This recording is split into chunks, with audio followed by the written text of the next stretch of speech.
আল্লাহ রাব্বুল আলামিনের কোরআনুল কারীমের সূরা হামিম সাজদার ভিতরে ২৪ নম্বর পারা ১৯ নম্বর পৃষ্ঠা ২৯ নম্বর আয়াতের ভিতরে আছে وقال الذين كفروا ربنا أرنا الذين أضلانا من الجن والإنس نجعلهما تحت أقدامنا ليكونا من الأسفلين কিয়ামতের দিন অনেক সন্তান তার পিতা মাতার জন্য তার পিতা মাতার বিরুদ্ধে মা বাবার বিরুদ্ধে আল্লাহ তাআলার কাছে নালিশ করবে, অভিযোগ করবে। সন্তান আল্লাহ তাআলার কাছে পিতা মাতার জন্য অভিযোগ করে বলবে, আল্লাহ আজকে আমাদের পিতা মাতাদেরকে আপনি দেখাইয়া দিন, আমাদের মা বাবাকে আপনি দেখাইয়া দিন। আজকে তাদের মুখের ভিতরে জোড়া লাঠি মেরে তাদেরকে জাহান্নামের ভিতরে নিয়ে যাব। বলেন নাউজুবিল্লাহ। লাঠি মেরে তাদেরকে জাহান্নামে নিয়ে যাবে। কিসের কারণে? সন্তান জন্ম দেওয়ার পরে 10টা দায়িত্ব পালন না করার কারণে। কি কথা বলেন ঠিক কিনা? এই জন্য সন্তান জন্ম দেওয়ার পরে অবশ্যই আমাদেরকে 10টা দায়িত্ব পালন করতে হবে। যেই 10টা দায়িত্ব পালন করতে হবে তার মধ্যে 1 নাম্বার হলো সন্তান জন্ম দেওয়ার পরে অবশ্যই শুকরিয়া আদায় করা লাগবে। কি কথা বলেন ঠিক কিনা? আওয়াজ করে বলেন, কি আদায় করা লাগবে? শুকরিয়া আদায় করা লাগবে। আপনার তো বছরে বছরে হয়, এই জন্য আপনি টের পাচ্ছেন না। যাদের সন্তান হয় না, বছর বছর চলে যায়, সন্তান হয় না, আপনি তাদের কাছে গিয়ে জিজ্ঞাসা করেন, তাহলে আপনি বুঝতে পারবেন, অনুমান করতে পারবেন যে সন্তান না হওয়ার যন্ত্রণা কষ্ট যে কত বেশি। কি কথা বলেন ঠিক কিনা? আমার আপন চাচা, তার সন্তান হয় না, আমার আরেক চাচার সন্তান এনে সে লালন পালন করতেছে, এটাকে বলা হয় পালক সন্তান। কি সন্তান? পালক সন্তান। আপনি যতই পালক সন্তান লালন পালন করেন, পালক সন্তান কি নিজের সন্তানের মতো হবে? আওয়াজ করে বলেন, হবে? হবে না। এই জন্য আমার চাচার মতো কত চাচাই তো এলাকার ভিতরে আছে, বর্তমান সমাজে আছে। কি বলেন, আছে না নাই? যে সমস্ত মানুষের সন্তান হয় না, তাদের মতো যদি আপনারও সন্তান না হতো, তাহলে আপনি যে কত মাজারে যাইতেন তার কোনো হিসাব ঠিক নাই। কি কথা বলেন ঠিক কিনা? কত মাজারে যে আপনি যাইতেন তার কোনো হিসাব নাই। কি কথা বলেন ঠিক কিনা? এই জন্য সন্তান দেওয়ার মালিক কে? সবাই আওয়াজ করে বলেন, সন্তান দেওয়ার মালিক কে? আল্লাহ তাআলা। এই জন্য সন্তান চাইতে হবে কার কাছে? আল্লাহ তাআলার কাছে। আল্লাহ তাআলা আপনাকে আমাকে সন্তান দিলেন, আল্লাহ তাআলা আপনাকে আমাকে সন্তান দিলেন, ছেলে দিলেন, মেয়ে দিলেন।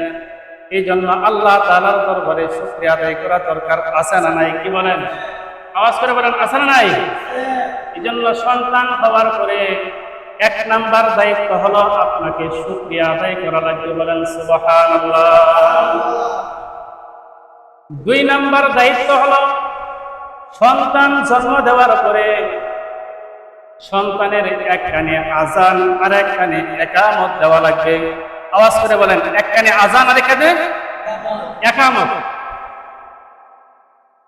বর্তমান যুগে এই আজান আর একামতের যে সিস্টেমটা, এই সিস্টেমটা আস্তে আস্তে দিন দিন উঠে যাচ্ছে। কি কথা বলেন ঠিক কিনা? আগে সন্তান হতো বাড়িতে, আগে সন্তান কই তো বাড়িতে সন্তান হতো, নরমালে সন্তান হতো। আর বর্তমান যুগে সন্তান হয় হাসপাতালে, হয় সিজারে। কি কথা বলেন ঠিক কিনা?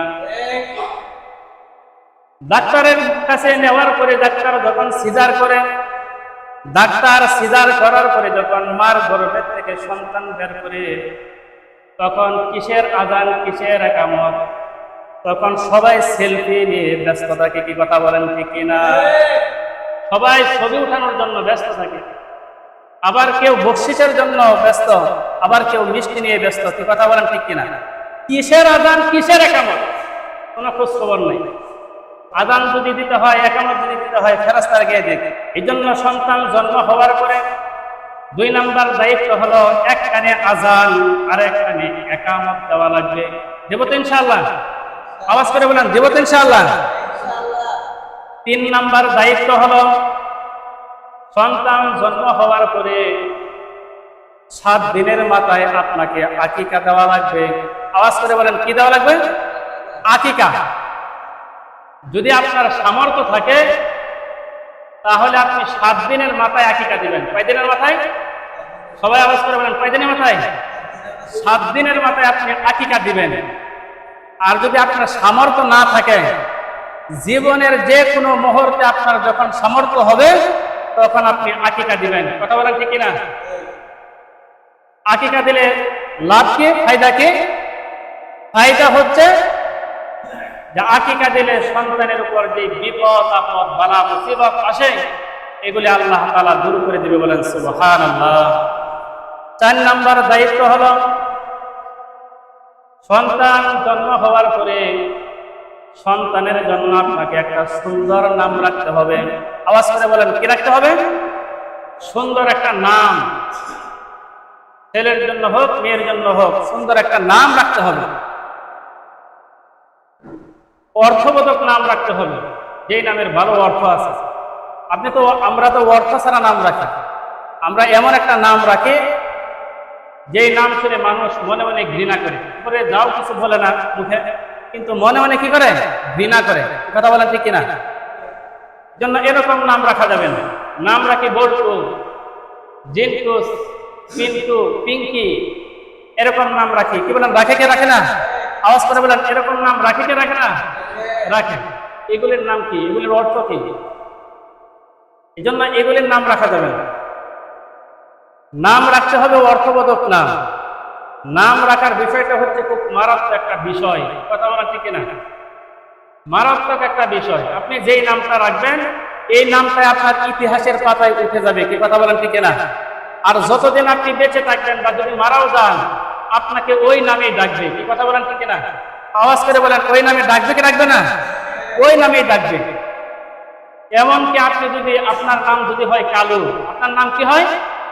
যদি কালু হয় আর আপনি যদি প্রধানমন্ত্রী হন তাহলে কিন্তু আপনাকে মানুষ কালু বলেই ডাকবে। কি কথা বলেন ঠিক না? মানুষ কি বলে ডাকবে? কালো বলে ডাকবে। এই জন্য নাম রাখার বিষয়টা হচ্ছে খুব গুরুত্বপূর্ণ বিষয়। এই জন্য অর্থবোধক নাম রাখবো। রাখবো তো ইনশাআল্লাহ। কাল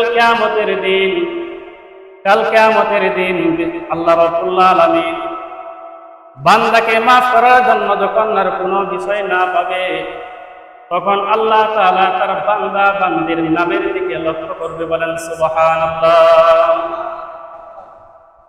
আল্লাহ তাআলা লক্ষ্য করে দেখবে যে তার বান্দা বান্দির নামটা সাহাবায়ে কেরামের নামের সাথে, নবীদের নামের সাথে মিল আছে কিনা। হাদিসটা যদিও দুর্বল কিন্তু শিক্ষার জন্য বলছি।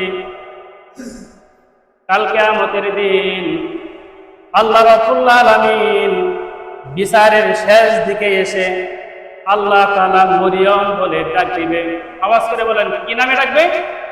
মরিয়ম বলে নাম ডাক দিবে। তখন দুনিয়ার হাজারো মরিয়ম আল্লাহ তাআলার ডাকে সাড়া দিয়ে আল্লাহ তাআলার সামনে গিয়ে উপস্থিত হবে। তখন আল্লাহ তাআলা মরিয়মদেরকে দেখে বলতে থাকবে, এত মরিয়মকে তো আমি আল্লাহ তাআলা ডাকি নাই, আমি ডেকেছি আমার নবী ঈসা নবীর মা মরিয়মকে ডেকেছি। তখন দুনিয়ার হাজারো মরিয়ম আল্লাহ তাআলাকে বলতে থাকবে, আল্লাহ তুমি যখন মরিয়ম বলে ডাক দিয়েছ তখন কিন্তু তুমি তোমার নবী ঈসা নবীর মা মরিয়ম বলে ডাকো নাই। তখন যখন তুমি মরিয়ম বলে ডাক দিয়েছ তখন আমরা মনে করেছি তুমি আমাদেরকে ডেকেছ, এই জন্য তোমার ডাকে সাড়া দিয়ে তোমার দরবারে উপস্থিত হয়েছে। বলেন সুবহানাল্লাহ। তখন আল্লাহ তাআলা তার বান্দা বান্দির প্রতি, দুনিয়ার হাজারো মরিয়মের প্রতি খুশি হয়ে যাবে। খুশি হয়ে বলতে থাকবে যে আমার নবী ঈসা, তার মার নাম হলো মরিয়ম, তার মার নাম হলো মরিয়ম। মরিয়মের নামের সাথে মিল রেখে যত মানুষ মরিয়ম রেখেছে আমি আল্লাহ তাআলা তাদের গুনাহ খাতা মাফ করে জাহান্নাম থেকে মুক্তি করে তাদেরকে জান্নাতের ফয়সালা করে দিলাম। বলেন সুবহানাল্লাহ। আর জোরে আওয়াজ করে বলেন সুবহানাল্লাহ। আল্লাহ তাআলার নামের উসিলায় মানুষকে মাফ করে দিবে। কি কথা বলেন ঠিক কিনা? নামের উসিলাও মানুষ জান্নাতে যাইবে। এই জন্য আমি যে নামটা রাখবো, এই নামটা যেন আমার সুন্দর হয়, অর্থ যেন সুন্দর হয়, অর্থের দিকে লক্ষ্য করে তারপরে নাম রাখবো। সাহাবায়ে কেরামের নামের সাথে মিল রেখে রাখবো, নবীদের সাথে মিল রেখে তারপর নাম রাখবো। রাখবো তো ইনশাআল্লাহ। 5 নাম্বার বিষয় হলো সন্তানের বয়স যখন হবে 7 বছর, আওয়াজ করে বলেন কয় বছর হবে?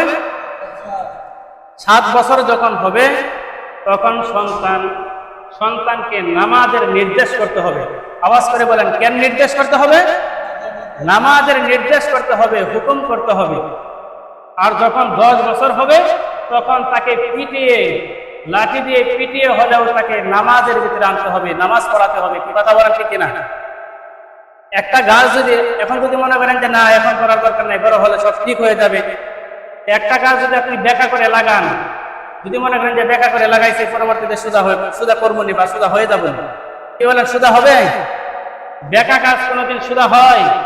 আওয়াজ করেন, বেঁকা গাছ কোনোদিন সুদা হয়? সুদা হয় না, সুদা করাও যায় না। কি কথা বলেন ঠিক কিনা? এই জন্য যখন সন্তানের বয়স হবে 10 বছর তাকে লাঠি দিয়ে পিটিয়ে হলেও তাকে নামাজ আনতে হবে, নামাজ পড়াতে হবে। কি কথা বলেন ঠিক কিনা? এরপর 6 নাম্বার বিষয় হলো সন্তানের বয়স যখন হবে 10 বছর তখন তার বিছানা আলাদা করে দিতে হবে। কি আলাদা করতে হবে? তার বিছানা আলাদা করে দিতে হবে। বিশ্বনবী সাল্লাল্লাহু আলাইহি ওয়াসাল্লাম বলেন যে মেয়ে তার বাবার সাথে আর ছেলে তার মার সাথে থাকতে পারবে না। ছেলে তার মার সাথে আর মেয়ে তার বাবার সাথে 10 বছরের পরে আর থাকতে পারবে না। বিছানা অবশ্যই আলাদা করে দিতে হবে। কেন আলাদা করতে হবে? বিশ্বনবী তো কোনো কথা খেলতামাশার জন্য বলে নাই। কি বলছে? বলে নাই। কেন বলছে? এই কথার ভিতরে অবশ্যই অবশ্যই কোনো না কোনো কারণ আছে। কি বলেন? আছে না নাই? অবশ্যই কোনো কারণ আছে। এই জন্য 10 বছর বয়সে সন্তানের বিছানা আলাদা করে দেওয়া।